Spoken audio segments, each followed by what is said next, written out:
just a couple of comments on, obviously we have talked a lot about the macroeconomic numbers and what we are doing on the economic front. But just, to put forward a couple of comments. One, with the lady, probably she has left, that probably for Pakistan right now, we are already in a debt trap and in a vicious circle. So I think debt right now has never been a great thing for us. Uh, Secondly, a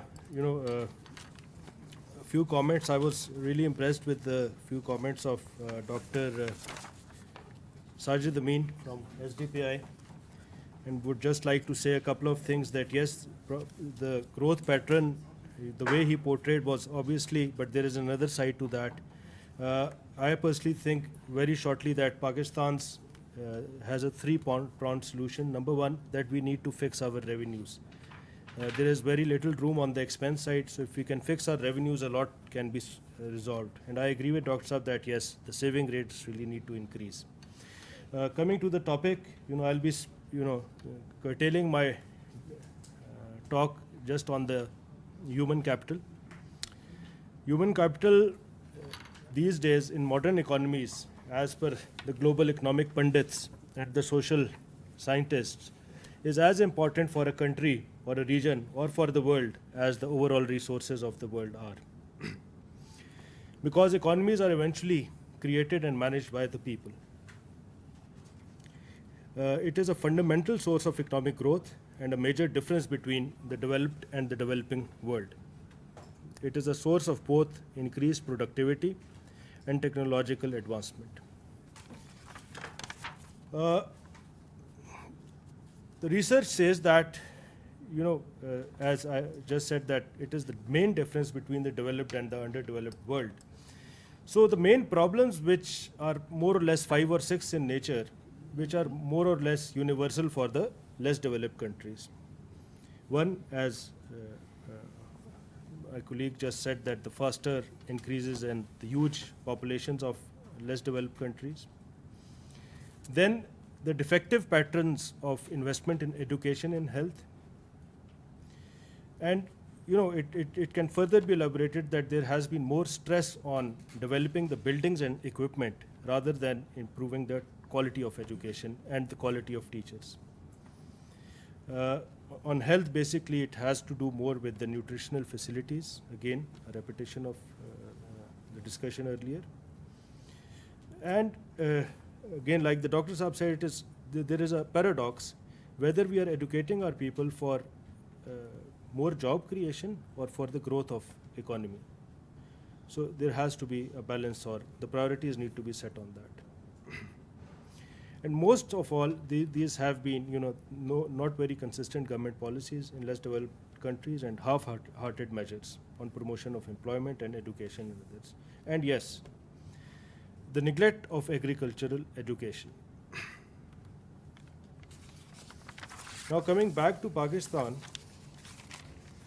for focusing on Pakistan, I'll just share a few numbers with you. On Human Development Index, this is how we are rated internationally. We have a very unfortunate and a very dismal performance. We are 134 out of 157 countries. And the pity is, since 1990 to 2016, we have just improved 2 places. And the main reason has been that we have been crippled, or we have never been able to have enough resources for decades to invest on education and health. On average, we have never had a budget allocation for more than 3.5 to 4% for education, general welfare and health. And this has hardly been able to sustain our existing salaries and infrastructure. Forget about development and innovation and enhancement. So we are 134. I will just take a few more names. Afghanistan is 132, 2 points better than us. I don't know what is the comparison, but this is a fact. Nepal is 104. Egypt is 101. Iran is 71 with all the sanctions and all those things. Sri Lanka is 77 in the world. Yes, China is doing very well, so it is 47. but Bangladesh is 105. So even in this region, we are doing bad. Just rather than making it more technical, as per the global indicators of Human Development Index, the global average is about 11.2 years for a person in the first 18 years of the education. We in Pakistan are about 8.8. Compare it with India, it is 10.4, and the other examples that I just gave to you. 76% Pakistani youth is dropout, school dropouts. This is UNDP. So again, I think 5 minutes left. So youth bulge, we were talking about youth bulge. We have over 20 million youth. Either they are entering the market or they have already entered the market. There are no jobs available. There are no business or any other opportunity available. So I see that as a time bomb. There could be different facets to it. It could be the madrasa education. They could be totally illiterate. They could be coming through different educational systems that we have. And I'll come to this slightly later. What are the solutions and how to go about it. But if we look at the cross section of our educated or the overall youth, either we have highly educated or we have just the primary side. In between, the skill education, which is the topic here, is the main area where we need to really concentrate upon. There are some global leaders who have done very well in the last couple of decades, or especially in the last 6 or 7 years. We have the example of Turkey, which has really improved upon its global ranking on human capital. We can follow that, and we can also look within ourselves and with an inclusive approach and see what is happening here, what is going wrong. Again, we were talking about the expats. Yes, the 21 or 22 odd billion dollars, if they are not there, that is reduced, what will happen to us? What I see is that, yes, CPAC could be, a major thing. The CPAC phase 2, where we will have to develop 9 economic zones. Those will primarily be industrial zones. So if we can synchronize our agriculture sector with the industrial sector, which we missed out in the last 30 or 40 years of development and came to the services sector, it could be a major opportunity. So skill development, or the mid-tier, is the name of the game. And I personally see madrasas not as a threat, rather as a major opportunity. A major opportunity. Why I'm saying that?